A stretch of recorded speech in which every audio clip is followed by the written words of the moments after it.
আমি ডক্টর কৌশিক মুখার্জি, আমি cardiothoracic surgeon. আমি এখন ঢাকুরিয়া মণিপাল হসপিটালে as a head of the department cardiothoracic surgery attached আছি। আজকে আপনাদের কিছু নতুন বিষয়ে কথা বলতে চলেছি এবং জিনিসটা খুব গুরুত্বপূর্ণ এবং ইন্টারেস্টিং। আপনারা সবাই জানেন যে bypass surgery is a one of the major procedure that is done for multiple blockage in coronary arteries এবং কমপ্লেক্স হার্ট ব্লকেজের জন্য it is one of the standard procedure of choice. অনেক ক্ষেত্রেই এখন বাইপাস সার্জারির ক্ষেত্রে স্টানোটমি বা বুক খোলা নিয়ে পেশেন্টের একটা দুবিধা থাকে যে বুক খোলার পরে কোনো প্রবলেম হবে কিনা, বুক খোলার পরে আবার আপনারা নর্মাল লাইফে ফিরতে পারবেন কিনা, বা যে নর্মাল কাজকর্ম আগে করতে পারতেন সেগুলো করতে কোনো অসুবিধা হবে কিনা, খুব ব্যথা হবে কিনা এবং অপারেশনের পরে কতটা লাঙের প্রবলেম হতে পারে, কতটা তাড়াতাড়ি আপনি কাজে ফিরতে পারবেন, এগুলো সম্বন্ধে কোশ্চেন থাকে। এবং সেই কোশ্চেনের answer wise sternotomy not a bad option. কিছু কিছু ক্ষেত্রে হয়তো তার প্রবলেম হয়, কিন্তু তবুও it is a good option for cardiothoracic surgery এবং অনেক ক্ষেত্রে sternotomy is the only option.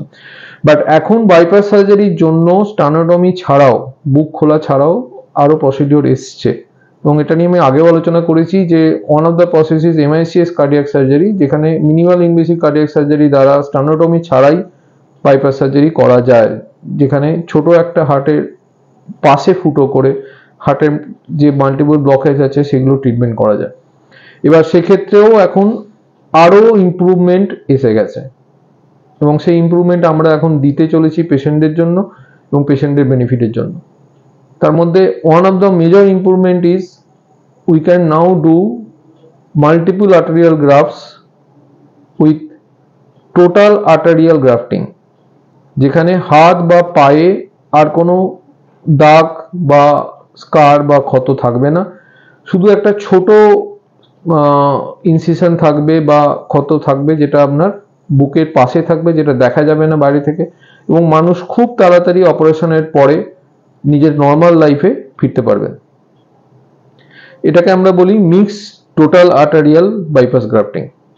এক্ষেত্রে কি করা হয়, এক্ষেত্রে ওই ছোট ফুটোর মাধ্যমে আপনার বক্ষপিঞ্জরের দুপাশে দুটি আর্টারি থাকে, যেটা বলে একটা বলে লিমা বা লেফট ইন্টারনাল মেমোরি আর্টারি আর একটা বলে রাইট ইন্টারনাল মেমোরি আর্টারি।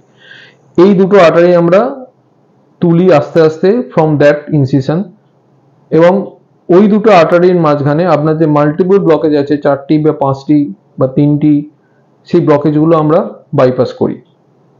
কি সুবিধে? এর মেন সুবিধে হচ্ছে যেটা আপনাদের কাছে গ্রহণযোগ্য, যে এটার কোনো ক্ষত চিহ্ন দেখা যায় না।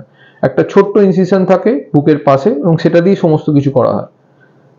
আর একটা মেজর সুবিধে যেটা ক্লিনিক্যাল দিক থেকে আমাদের খুব বেনিফিশিয়াল হয়, সেটা হচ্ছে এটা হচ্ছে মোটামুটি একবার যদি করা হয় তাহলে এটার আর ফার্দার ব্লকেজ ডেভেলপ করে না। টোটাল আর্টেরিয়াল গ্রাফটের যেটা মেন সুবিধে, যেখানে এটা অনেক বেশি লংজিভিটি মানুষকে দেবে এবং ফার্দার ব্লকেজ থেকে মানুষকে রক্ষা করবে, যেখানে খুব 2টো বা 3টে ওষুধ আপনাকে খেতে হবে এবং এই প্রসিডিওরের পরে হয়তো আপনার সারা জীবনে আর কোনো ইন্টারভেনশন বা আর কোনো হার্ট রিলেটেড প্রবলেম যেমন coronary artery blockage related problem হবে না। সেকেন্ড সুবিধা হচ্ছে এই অপারেশনে মহাধমনী বা অ্যাওটা, অ্যাসেন্ডিং অ্যাওটা, যেখানে আমরা হাত দিয়ে অনেক সময় যেখানে গ্রাফট লাগানো হয় সেই জায়গায় হাত দেওয়া হয় না।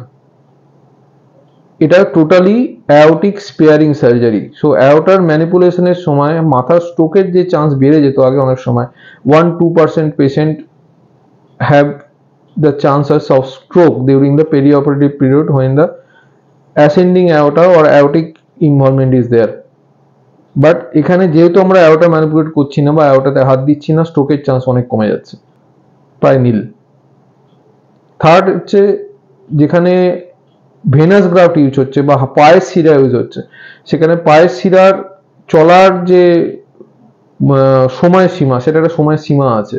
ধরুন একবার লাগানোর পরে জেনারেলি 10 থেকে 15 বছর চলতে পারে। এক্ষেত্রে যেহেতু টোটাল আর্টেরিয়াল গ্রাফট হচ্ছে, এই সময়সীমা নেই, গ্রাফট ফেলিওরের চান্স অনেক কম। পায়ের ক্ষত থেকে ইনফেকশন বা পায়ের একটা অনেক দীর্ঘমেয়াদী পা ফোলা, পায়ের ইনফেকশন হওয়ার চান্স, এগুলো পায়ে এই সার্জারিতে নেই। সুতরাং টোটাল আর্টেরিয়াল মিক্স এখন একটা ওয়ান অফ দ্য প্রসেস যেখানে পেশেন্টের বেনিফিট অনেক বেশি, যেখানে বাইপাস সার্জারির পুরোপুরি উপকারিতা আপনি পাচ্ছেন, কিন্তু বাইপাস সার্জারি যে জিনিসগুলো থেকে আপনি আগে ভয় পেতেন, ধরুন বুক খোলা, পায়ে কাটা, এই জিনিসগুলো আমরা অ্যাভয়েড করতে পেরেছি।